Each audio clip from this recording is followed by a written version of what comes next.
gridlock in Washington, how can you expect to leave the country and get things done if you aren't willing to show flexibility? Well, I think you can be flexible about ideas. You shouldn't be flexible about your principles.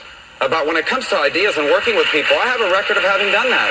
Listen, on the issue of higher education, I'm the only one that continually talks about student loan debt because I owed over $100,000 of student loan debt. So I know this is a major issue, and all my ideas that deal with higher education are bipartisan. The VA Accountability Act that I passed, I did it on a bipartisan basis. The sanctions that I imposed on Hezbollah, I did it on a bipartisan basis. The Girls Count Act that deals with human trafficking, we did that on a bipartisan basis. But I also want to be frank.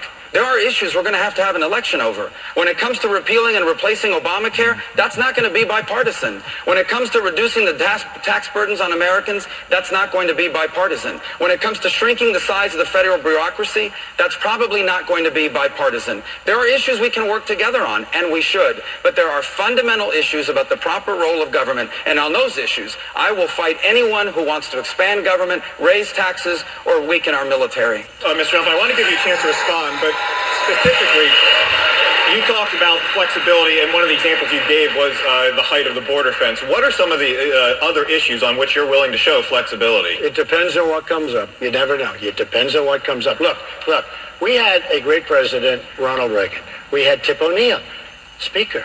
And what do? We take these two men that are very, very different men. They got along, they had relationships, and they got things done, and very beautifully. Nobody's complaining about the deals that Ronald Reagan made, and he made it with Tip O'Neill. We need to have people get together and work good deals out from our standpoint. And I'll tell you this. It can be done. We don't want to continue to watch people signing executive orders because that was not what the Constitution and the brilliant designers of this incredible document had in mind. We need people that can make deals and can work. Because right now in Washington, there's total, absolute gridlock. Thank you.